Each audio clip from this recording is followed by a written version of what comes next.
कुठल्या जातीचा ऊस आहे हा? 18-121. आपल्याकडे किती लागवड आहे अशी? 250 हेक्टरचं लागवड. याचं एकरी उत्पादन काय असतं? 32 प्रमाणे परवानगी आणि सर्व मिळत आपल्याला. आपल्या तालुक्यात अशी किती हेक्टर लागवड आहे 250 हेक्टर लागवड. ह्या जातीची? टेस्टिंग करायची.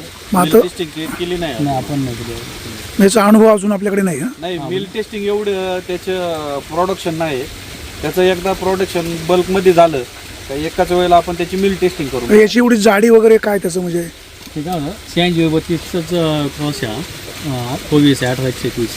आता आपले जे अनुभव 8 सालीसाठी आपण वेळीसाठी रेकमेंड केलेली आहे, परंतु 8 सालीला याचं तरी थोडंसं कमी आल्याचं आढळलेलं आहे आपल्याला. परवानगी आणि सुरूसाठी किती महिन्यात तोडलं पाहिजे हा? आता 8 सालीसाठी योग्य नाही. परवानगीला 14-15 महिन्यामध्ये म्हणजे अडसालीला याची लागवड नको. मार्चमधली 18-121ची पुढची लागवड आहे का? आणि त्याला फक्त एवढं बघ, आम्हाला सांगू नको.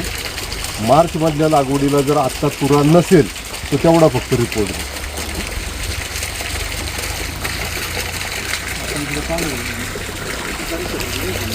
नाही, कुठे असू दे ना, कारखान्याच्या कार्यक्षेत्रात कुठेही असू दे.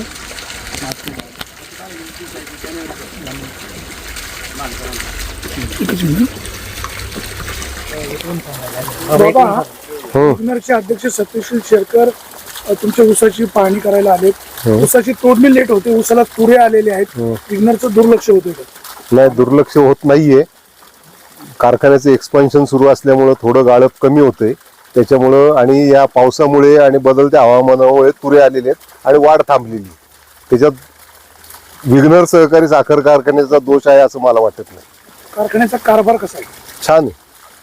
पुन्हा कारखान्यात सत्तेवर कोण आलं पाहिजे? विद्यमान चेअरमन झाले पाहिजे त्यांचं मंडळ. लोक म्हणतात बदल केला पाहिजे. शेरकरच का पाहिजे? त्यांनी संचालक बदलावेत ना. तुम्हाला घ्यावं असं काही नाही की प्रत्येकाला इच्छा असतीच.